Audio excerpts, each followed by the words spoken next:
Good morning. Welcome back to Com-100. All right, hey, I loved a lot of the informal speeches I got last night. Some really good stuff, good stories, a lot of real good speeches about that person you would spend 15 minutes speaking with, or your favorite vacations. Some of them you talked about your major. I mean, really good stuff. And again, I like to always begin with an informal speech, so that you get yourself a little comfortable with how you're going to be presenting before we get to the formal speeches. And especially as we are asynchronous online, a lot of you are doing things, you'll have to excuse me, I have a bad hair day, but a lot of you are going to be doing things you're not used to doing, and that is giving this presentation online. One of the things I do want to point out, and I did go ahead and send you the link to one of the speeches I received yesterday, and there's a particular reason why, and I mentioned it on a lot of your the feedback that I gave to a lot of the speeches yesterday. Abdul does a really good job. I really liked the way he presented his speech, the way it flowed. He was standing. You could see gestures, which we'll talk about later on in the semester. But as you could see, with his dark features, his dark hair, the beard, and everything else, with the lighting behind him, it almost completely makes his face disappear. And this is something that we're going to have to get used to. And I don't mean just for this class, but I mean into the future. Because I do strongly believe that this kind of communication is not going away. Like once everybody's back in school, that's fine. But once you get into the professional world, I do think that we're going to see more and more of this type of communication. Why? Because it's inexpensive. And if you're working for a company, like I said to you the other day, if there's one thing that I hear from people who own businesses or who run businesses, like office managers, their worst expense is leasing office space. And if they don't have to, as they haven't had to do for the past year, they're going to continue not doing it. Okay? So when you're making a presentation, the one thing you want to make sure is that you can be seen. Okay? And when you have that light behind you, and as it's shining, it can actually cover, it darkens up your face big time. As what happened to quite a few of you. I made that comment about lighting. Now, here's the interesting part, is until I actually taught this class online, which I didn't start doing till the spring last year, I never had to worry about lighting. We're in the classroom. The classroom was always well lit. I never had to worry about it. And we're talking, I started off as a grad assistant in 1993, all the way through to 2020, the first, the informative speeches in the spring of 2020, we did in the classroom before we went on spring break and then never came back. Never had to worry about lighting. But now that this is number 6, asynchronous, my 6th semester, I'm seeing that, more and more, it really does have an effect. How you set up your recording device. Now, for example, as you can see here, I'm at eye level, all right? I would like you, for when we get to the informative speeches, to have your recording device at eye level. Because one of the things that's crazy is when you have it low and people are looking down, and let's be honest with you people, I can see up your nostrils when you're looking straight down. So we want to try and have it here. But also, as you're looking straight down and the light is behind you, it can really lose your face. And as for example, this happened to me yesterday. Again, I'm here in my kitchen dining room combo, and I've got the back door covered up with a towel because when the light comes through there, it really is a little too bright, and you could lose my face. So these are the kind of things you want to make sure. So the bottom line is especially when you're giving a presentation, as many of you will probably do 5, 10, 15 years from now, like major presentations through a viral video like this, make sure, especially if it's recorded, like a lot of you recorded, you didn't send it to me live, we weren't live, okay? Record it and then look it over. Look it over, make sure it's presentable, make sure that I can hear you, make sure that I can see you, make sure that there's no distractions before you send it to me, okay? Because you do it right now so that you'll do it right later on. Do it correctly now, and you'll do it correctly later on. All right? So take a look at Abdul's speech. Gives you a good idea of how a really good speech can be a little distracting when the lighting is a little out of whack. All right. Let's get to chapter 1. Oh, by the way, I sent you guys that link earlier this morning. I hope that works. I found that, somebody had asked me last night from the other class about the ISBN for the textbook. So I started to look for it, and I came across a free textbook. Are you kidding me? I hope it works for the entire semester, but like I said, I looked on Amazon, and I'm not supposed to tell you this because the bookstore. But I know that on other places you can get this textbook, especially because it's now the outdated edition. I'm going to have to scold those publishers again about the one chapter on group. That's the one that's holding me up, keeping me in chapter 13. For the 13th edition, is because they screwed up the group chapter with the 14th edition, which I didn't like. And when I mean screw up, is they changed it after not having changed an important part since 1997, and it's a big part of your group paper, and that's why we stay with the 13th edition. But you could find price. I saw textbooks on Amazon and other places for under $7, and of course I do want you to get the online version. I'm hoping this free version stays there. That would be very cool. So you can thank Kaylee from the other class for helping me to find that, and hopefully it can be used for you guys. So, chapter 1 talks about some of the basics of communication. And for example, intrapersonal is communication between just you, or inters between you and another person. All right? And then, of course, there's group or small group, public, and mass communication. Of course, mass communication is on such a level that it's impossible for you to get feedback. But one of the things I like about chapter 1 is they give you a couple of different type of communication models. And now my favorite has always been what's called the interactive communication model. And it's a pretty simple model that demonstrates how easily communication works, right? So as you can see, you have a sender who then creates a message and sends that message to a receiver. The receiver then assigns some meaning to that message and sends feedback to the sender. And if it's the feedback that the sender is looking for, then the communication is both successful and satisfactory. Now, how long does something like this take? This? 2 to 3 seconds. How do I know that? Very simple. Let's say it's pre-COVID. You're sitting in a classroom, and suddenly the professor starts to lecture. You realize, I got to start taking notes. So now you realize you showed up to a college classroom without something to write with. So you ask the person next to you, you say, excuse me, do you have an extra pen or pencil I can borrow? Without even thinking, they start to reach into their bag to get you an extra pen or pencil. Now think about this. You're the sender. You create a message and you send that message to a receiver. You have an extra pen or pencil I can borrow?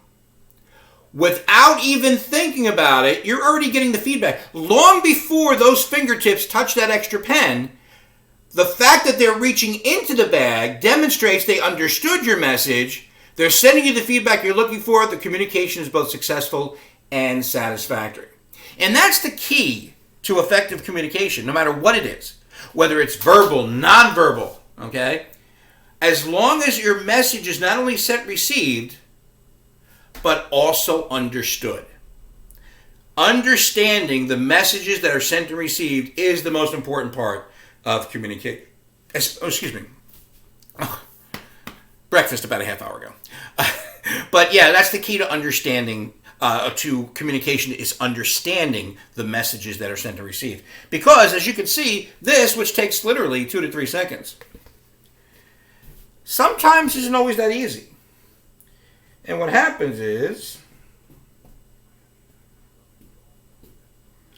you get these little squiggly marks right here. And they disrupt the sharing of meaning. Now, what these squiggly marks are called is what we call noise. Okay, right here. Anything that disrupts the sharing of meaning, anything that disrupts messages being received but clearly understood, is called noise. And that's what all those squiggly lines are. Okay? Now, there are three types of noise that they talk about in your textbook. All right. Now, the first type is what you would normally call, and you would understand to be, physical noise. Okay. Well, we can put them all three up. There's physical noise. Now, what's physical noise? Physical noise is what you would think it would be. All right. So let's say, for example, I'm speaking to you right now, and there's construction work going on outside. Okay. So now, as you're trying to listen to me talk about noise, all you hear is boom, boom, boom, boom, boom, boom, boom. A lot of banging, a lot of noise, a lot of whirring, or especially if you're like, for example, I actually was doing a video right here in my dining room. I have this big window right behind us to my backyard, and the landscapers arrived right in the middle. You want to talk about some serious physical noise, okay? So that's a disruptor of the sharing of meaning, okay? But remember, noise is anything that disrupts the sharing of meaning. And when it comes to physical noise, it's not always what you may think it is. All right? Now, I'm going to give you a scenario. And in this scenario, there are three types of physical noise. All right?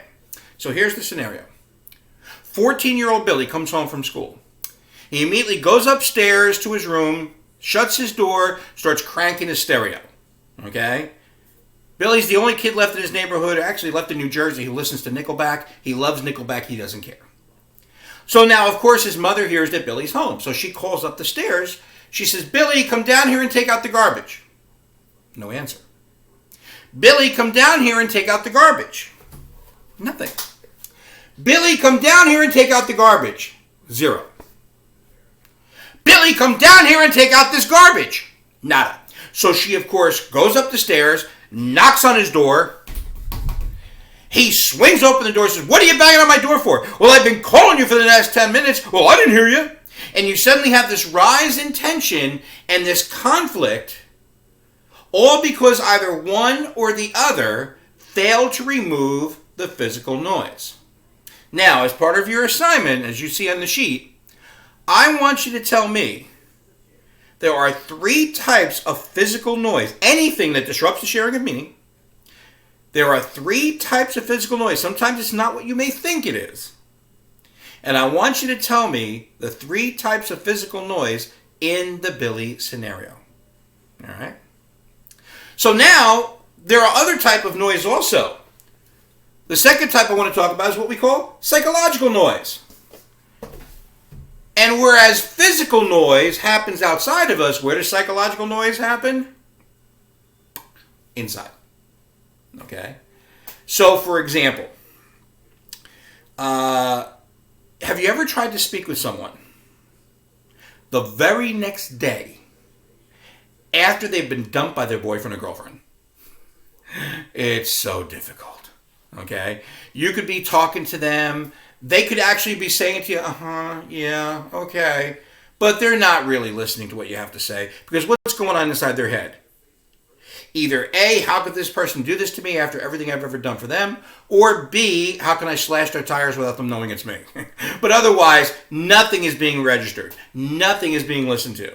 Okay? That's psychological noise. Or I'm going to tell you one of my favorites. Okay? I'm going to let the phone ring. One of my favorites is when you're in a classroom. Oh, that's the wife too. Oh, and now my towel fell. That's the second time my towel fell this semester already. It's only the second day. Let's say you're in a classroom. And your class runs from like 9 to 10:15. All right?